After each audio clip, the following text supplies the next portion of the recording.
दल प्रति मोर आनुगत्य रही विजु जनता दल से दिगरे दीर्घ वर्ष धरी काम कर आसुची। सर एबे बीजेडी डिरेल्ड है कि आपड़ जहाँ सब कहले जो आधार जो विचार जो रही है एबे बीजेडी डिरेल्ड है भावुं कि आपण मैंने से नहीं गोटे असंतोष आपण मैंने मन में रोचे ना नहीं बीजेडी विजु जनता दल एक बृहत दल 24 वर्ष सरकार रही निर्वाचन जनित परिचालना किसी त्रुटि दृष्टि नहले आमे तो अधिक प्रतिशत भोट पाइचु। साधारण लोकंकर आस्था विश्वास विजु जनता दल प्रति रही एबे भी अच्छी कारण आमे अधिक प्रतिशत भोट पाइचु। किंतु जो कथा मु बारंबार दोइची निर्वाचन जनित परिचालना जनित त्रुटि जोगु आमे निश्चित भाव विरोधी दल को आसीचु एवं दल दुर्बल होइछि किछि परिमाण परिचालना त्रुटि एवं दल को दुर्बल केमती हो गला बाबू निश्चित भाव गोटे गणतांत्रिक विधि व्यवस्था संविधानिक व्यवस्था निर्वाचनिक विधि व्यवस्था किए केतबेले सरकार को आसीबो जीवो तो से कथा तो निजे सेतबेलर मुख्यमंत्री वर्तमान दलर सभापति स्वीकार करिसेंती जे आमे विजु जनता दल विरोधी दलर जो मिछ प्रचार को आमे सठिक सामना करि पारिलु नाही एवं यही कथा ठीक मु निर्वाचन पर कही जे केंद्र बीजेपी दल एवं राज्य बीजेपी दलर जो प्रभावी प्रचार प्रधानमंत्री केंद्र मंत्री मुख्यमंत्री मानकर ताकू सामना करने पाई आमे दलर वरिष्ठ नेता मान को उपयोग कर पारि नथलु ताही मोर आमर प्रिय नेता कहले जे आमे कारण से प्रचार जे करिवो से तो मिछ सत कहबो तार जदि तमे प्रतिवाद ठिकाना बाटे न करि पारिबो आमे ता करि नथिलु ता निजे निजे निजे सभापति कहिछन मु पुणी कोन कहबी नहीं आपण मन को अणदेखा करा जायथरा वरिष्ठ मान को केवल किछि व्यक्ति विशेष निर्वाचन परिचालना करथिले मो से कथा कहबी नहीं काहाकू से कथा पूरा निर्दिष्ट भाव ओडिशार जनसाधारण पाखे से कथा रही ओडिशार वरिष्ठ नेता माने निर्वाचन जनित परिचालना रे नथिले एवं से कार्यक्रम नथिले एवं जहाँ फल केन्द्र जो प्रभावी प्रचार को प्रतिहत करिबारे आमे समर्थ थाई मध्य ताको सामना करिलु सर निर्वाचन परिचालना मुख्य भूमिका आमे भिके पांडियन को देखथिलु प्रचार प्रतिटी जिला को जाउथिले प्रतिटी ब्लॉक को जाउथिले प्रति निर्वाचन मंडली आमे तांकु देखथुलु नेता माने तळे बसथिले एवं से आगे प्रचार रे शामिल होउथिले आपण जा देखुथिले मते काई पचारथुंती नहीं आपण सेया देखथिले ना ना नहीं आपण जा देखुचंती ओडिशावासी ता देखुचंती मते पचारिवार किछि माने नाही मो सीधासळख कहली अनेक कथारे विजु जनता दल तार सफलता आनिछि एवं विजु जनता दल प्रति साधारण लोकंकर विश्वास एवं भरोसा से अतुट रही थिला एवं ए पर्यंत अछि एबे हमकु किभली भाव से विश्वास को आपणैवा को पड़ो आम भूल त्रुटि को सुधारण करके ताही मुख्य दायित्व निर्वाचन परिचालन त्रुटि किछि व्यक्ति विशेष को है कि जो माने केवल दलर सांगठनिक कथा जो माने बुझुथिले एवं निर्वाचन परिचालन जो माने करुथिले आपण तांको नाम नबा से संक्रांत रे दल एक समीक्षा कमिटी करिछि दल ता ऊपर समीक्षा करूछि एवं समीक्षा जनित फलाफल को नहीं दल आगु को बढ़िबो त्रुटि विच्युति को सुधारण करके आगु को बढ़िबो सर आपण कोन समीक्षा करछन टिके कहउना दे आपण सर एते अभिज्ञ आपण कहउचंदी 40 वर्ष धरी अण कांग्रेस राजनीति रे एवं बीजेडी सहित दीर्घ वर्ष आरंभ रु आपण अछंती हां आपण समीक्षा कोन करछंती सर मो पर मोर व्यक्तिगत मत देई सारछि एवं सेथिरे तापर जेतबे कमिटी गोटे निर्दिष्ट होइছে एवं तार फलाफल को नै कि दल आगु को कार्यक्रम स्थिर करिवो से अवस्था मु पुणी आउ थे व्यक्तिगत भाव कहवा दलीय श्रृंखला परिचालना करते ताले सेहिति पई निर्वाचन हारिले आपण एई कथा कोइ अनेक परिचालनागत त्रुटि पाई साधारण लोकंक मत आम सपक्ष अधिक जाइथिले हैं आमे जो भली भाव में आशानुरूप निर्वाचनिक सफलता पाइबा कथा पाइलु नहीं। जो माने 50-60 हजार भोट जितुले से 2200-300 भोट एमती जितले। तेणु निश्चित भाव में आमे आमर जो त्रुटि ताकू आमे दल अनुभव निश्चय करुच्ची। मु से कथा को जीवी नहीं। ये संक्रांत जो गोटे कमिटी बसची एवं सभापति से बाबद दायित्व नहीं से निश्चित भाव अनुरूप ढंगरे से त्रुटि को देखिकी आगू को जीवे। जदि साधारण लोकों विश्वास को आमे पुणी थे आपणाइवाई चाहबू एवं से सबुठु बड़ कथा होची जो लोकंकर एबे भी आम नेतृत्व एवं दल प्रति विश्वास रही आमको सेमानक पाखक जीवाकू हेबो। सर ये समग्र घटना आपड़ जहाँ कहते जी अनेक नेता भिके पांडियान विरुद्ध में बाहर की कहले आम जब देखा देवाशीष सामंतराय राज्यसभा सांसद, प्रभात त्रिपाठी बीजेडी नेता, प्रफुल्ल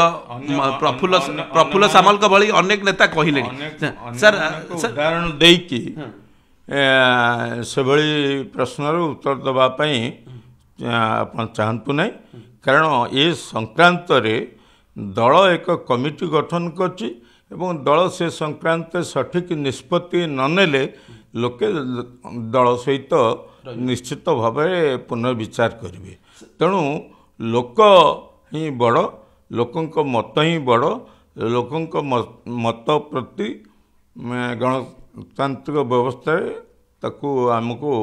गुरुत्व देवाक पड़े। सर आपन को कौन पदवी रे वर्तमान जेहेतु रखा गला नहीं एवं किछि दिन पूर्व आपन जो बैठक सब करथिले वरिष्ठ माने ताहा आपन पई गोटे बुमेरांग हला कि सेति पई आपन को एगेंस्ट कार्यानुष्ठान ग्रहण आपण मो ये दल रे विभिन्न समय युव संगठन ठू आरंभ करिकिना दलीय संगठन ठू आरंभ करके सरकार बहु गुरुत्वपूर्ण पदपदवी थिला बेले गोटे समय कौन पदपदवी न रहिबा यीटा मो पाई एते बड़ कथा गुरुत्व बहन करूनी। से मु चिंतित कि विव्रत न बैठक करथिले नवीन तो कहले बीजेडी शंख भवन अछि, शंख भवन ने काई बैठक न करी आपण माने सर गोटे मेली करथिले, वरिष्ठ माने मेली करथिले। एई कथार बारंबार उत्तर दिया सरिछि। शंख भवन ने तीन थरक सांगठनिक बैठक होइछि। बाकी अनौपचारिक भाव में किए कौटी जलखिया खाइबा एकाठी हेले का घरे एकाठी हेले सेटार को बाधकता अछि एवं सेठी सांगठनिक बैठक जेतबेले जो आमको दायित्व दिया जाइतला परामर्शदाता सीनियर नेता मानकू एडवाइजरी बोर्ड रे मेंबर कराइतला आमे जेते थर बैठक करछु नवीन निवास रे करिछु। सर एबे बैठक सब करूथिले सेति पई तो नवीन असंतोष प्रकाश कले ना आपण माने एकाठी है कि जो होटल ले बैठक करिया नेतांका पाखे सठिक खबर थिबो बा नथिबो तेणु आमे कोनोसी ऑफिशियल बैठक करिनथलु एवं ऑफिशियल बैठक सेठी करिछु। तापरे नवीन पटनायक सहित मध्य भेटिछु से बाबत तांक सहित आलोचना भी होइछ। सर ये जो घटना आपण माने बैठक करवा वकफ बिल को लेकिन जो इश्यू हेबा ये सबू घटना जो माने मुह खोलथिले सेमानक विरुद्ध रे गोटे कार्यानुष्ठान एक प्रकार देवाशीष सामंतराय को मध्य सीनियर सिटीजन सेल करा जिबा, प्रभात त्रिपाठी बाबद नवीन पटनायक कहवा आपण को कौन पदपदवी न देबा, प्रफुल्ल मल्लिक को कौन पदपदवी न देबा, ये सबू घटना को आपण केमती देखु? अनेक एडवाइजरी बोर्ड जो माने एक मतरे थिले सेमान भितर भी तो अनेक पाई पदपदवी किए को पदपदवी पाइला न पाइला तार तुलना करवा जी यथार्थ नुह।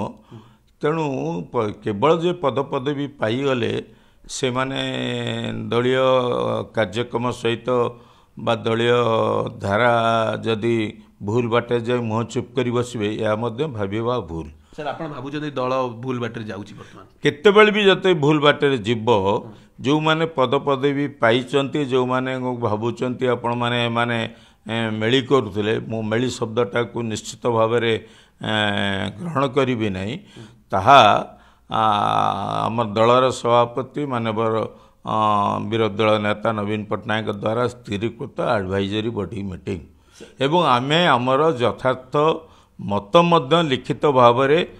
ଦଳର ସଭାପତିଙ୍କୁ ଦେଇଛୁ। ତେଣୁ ଏସବୁ କାର୍ଯ୍ୟକ୍ରମ ଭିତରେ ସେଇ ପରାମର୍ଶଦାତା ମାନଙ୍କ ଭିତରୁ ଅନେକଙ୍କୁ ମଧ୍ୟ ବିଭିନ୍ନ କର୍ମକର୍ତ୍ତା କରାଯାଇଛି। ସେଥିରେ ଅସୁବିଧା କ'ଣ ଅଛି? ଆଉ ସମସ୍ତଙ୍କୁ କରିବା ପାଇଁ ବାଧ୍ୟବାଧକତା କିଛି ନାହିଁ। ଆଉ ଯଦି ନାହିଁ ସେଥିରେ ଅସନ୍ତୁଷ୍ଟ ହେବାର କିଛି କାରଣ ହିଁ ଦଳ ନାହିଁ। ଏବେ ଠିକ୍ ବାଟରେ ଚାଲିଛି ଆପଣ ଭାବୁଛନ୍ତି ନା କିଛି ପରିବର୍ତ୍ତନ ହେବାର ଆବଶ୍ୟକତା? ଯୁବ ନେତୃତ୍ୱ ନା ବର୍ତ୍ତମାନ ବରିଷ୍ଠମାନଙ୍କୁ ଅଣଦେଖା କରାଯାଉଛି ଏବଂ ଭାଗ ଭାଗ ହେଲାଣି ବିଜେଡି, ଏକଥା ମଧ୍ୟ କୁହାଯାଉଛି। ଦଳ ତ ନିଶ୍ଚିତ ଭାବରେ ନିର୍ବାଚନ ଜନିତ ପରିଚାଳନାଗତ ତ୍ରୁଟି ହୋଇଥିବାରୁ ବିରୋଧୀ ଦଳରେ ବସିବାକୁ ପଡ଼ିଲା। ଯଦିଓ ଆମ ସପକ୍ଷରେ ଅଧିକ ଜନମତ ଥିଲା। ତେଣୁ ଏବେ ଦଳକୁ ସଂଗଠିତ ଭାବରେ ଆଗକୁ ନେବାକୁ ହେଲେ ସେ ଗୋଟିଏ କଥା,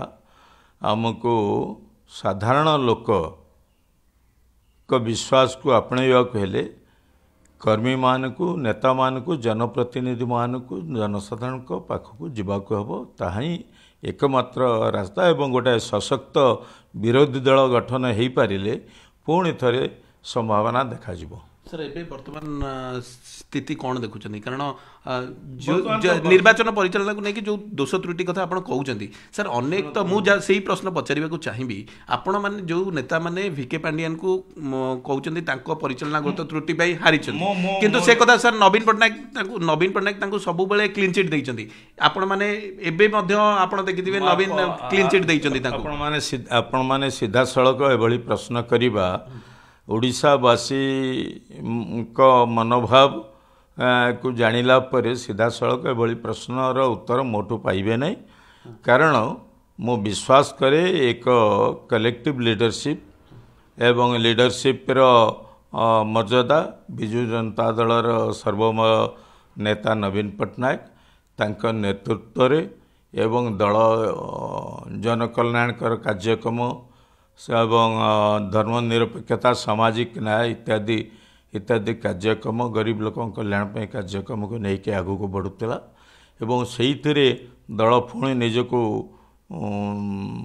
ସେଇଥିରେ ରଖିବା ଦରକାର ଏବଂ ସିଧାସଳଖ ଯୁବବର୍ଗଙ୍କୁ